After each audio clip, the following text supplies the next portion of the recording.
Hi everybody, welcome to Live with Chaudhry. It's day 2 here in Barcelona for CPHI Worldwide, and I'm delighted to join my good friend Christian Jones from Nanoform, who's going to give us an update on what's been happening at Nanoform since I last saw him at CPHI Frankfurt. So first of all, Christian, it's lovely to see you, my friend. How are you? Very well, thanks, Rizwan. Yeah. Now, before we talk about Nanoform, how was day 1? Very busy and very productive. We had a lot of pre-booked meetings, but we also had a lot of on-booth traffic. So a really interesting day, some great projects that we're looking forward to discussing further with clients, both existing clients and potentially new partners. Brilliant. Now, for people not familiar with Nanoform though, could you just give me a quick overview of the business and what areas you cover? Absolutely. So Nanoform, we're a nanoparticle medicine enabling company. We focus on early stage assets, helping our partners to improve their chances of success in clinical phase 1 by working on their bioavailability, certainly in the small molecule space. We also look at phase 1 to 2 assets, looking to optimize those products, improve them in terms of their performance benefits. And then we also help our partners on life cycle management of their existing assets to make better products for the patient and also potentially greener products from a more sustainable perspective. Well, that's quite interesting you to say sustainable, because actually last year I remember when we talked to CPHI, sustainability was one of the big themes that you were talking to visitors about. So how has that developed and what are you talking to visitors about this week? Well, actually, to be honest, Rizwan, that hasn't changed. Sustainability is still a massive topic for the industry and also for us as Nanoform. We are now seen as the green alternative to spray drying. And, we have a 40 meter cubic tank of carbon dioxide outside of our facility that takes CO2 from a recycled source from a local industry side stream that's refined to clinical grade, and it supplies all of our R&D lines and our GMP lines. And not only do we use a low carbon footprint, shall we say, solution to engineer nanoparticles, we're removing the need for organic hydrocarbons as seen in ASDs and the need for high polymer loads as also seen with that technology. So it's fair to say that actually when you consider developing a product to improve bioavailability, that Nanoform really does have a very strong part to play in that product solution. Right. Now I also know that you've had some news breaking this week in relation to AstraZeneca, so can you share that with the viewers? Yeah, of course. So delighted that on Monday of this week we're able to announce our partnership with AstraZeneca has further developed, and we have granted a global StarMap AI license to AstraZeneca, to all of their organization. And what that means is it empowers their scientists and empowers their employees to be able to put in chemical structures that are completely confidential, that Nanoform doesn't see.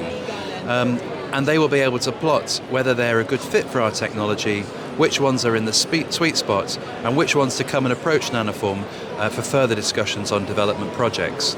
But if we think about that, we're using AI as a digital platform, as a digital twin of our CESS technology. And this is really, really smart way to reduce experimental wastage, to make sure you focus on those molecules that will be successful, that will increase the probability of success, and empower more patient-centric medicines to be taken forward. Right. Now, apart from that, which is obviously huge news, has there anything come up during the show in the last couple of days which have sort of been topical, brought things to your attention?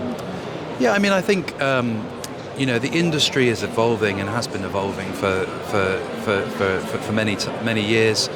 We're seeing a lot of increase in the interest around our biologics technology. So, our focus as a company was founded and has been founded on our core CESS technology for small molecule nanoparticle development, design and formulation.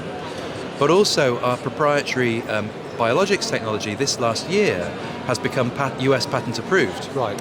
And that allows us to make nanoparticles of peptides, proteins, monoclonal antibodies. And we're working with 2 major pharma companies in this space and showing some great product improvements in the monoclonal antibody space. And we've seen a lot of interest in that from partners at the show.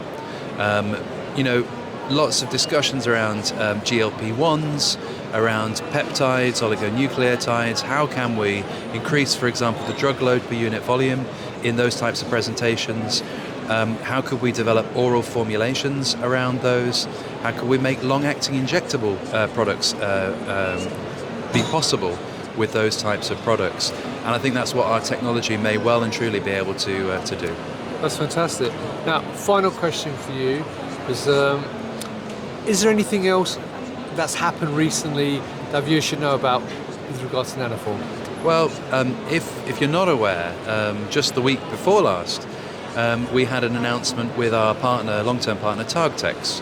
They're a Portuguese biotech company, and they're developing a treatment for glioblastoma.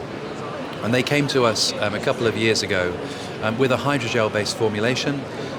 They were struggling to get enough drug load into that formulation to enable delivery to the brain of this special API to treat glioblastoma cells. So when a patient, approaches their physician, they have glioblastoma.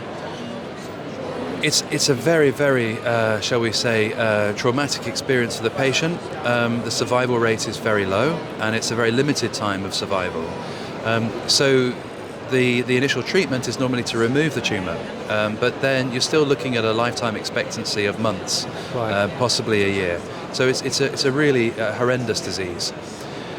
TargTex have developed this hydrogel, and with Nanoform's technology, we've enabled a 200-fold drug load improvement in the hydrogel.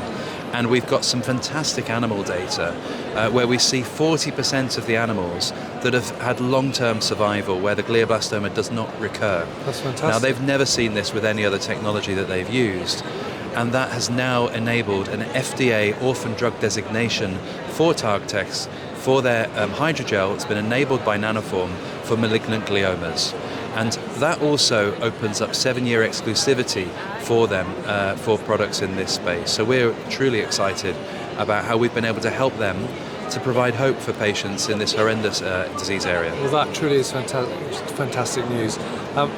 Well, Christian, I know you have to rush off to another meeting, so I don't want to keep you much longer. So finally, obviously, if people want to know more, they can come and see you and the team here in Hall 3, F88. If they can't do that, I'll save you saying it because everybody says the same thing.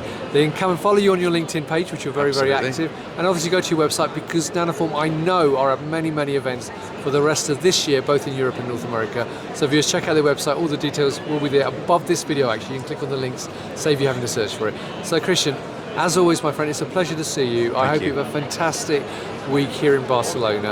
And viewers, as I said, if you're here in CPHI in Barcelona this week, come and talk to Nanoform, talk to Christian and the team. They'll be delighted to talk to you about your challenges and your needs. And if you can't do it, follow them on LinkedIn and go to the LinkedIn page and their website. So Christian, once again, thank you, and viewers, thank you for watching.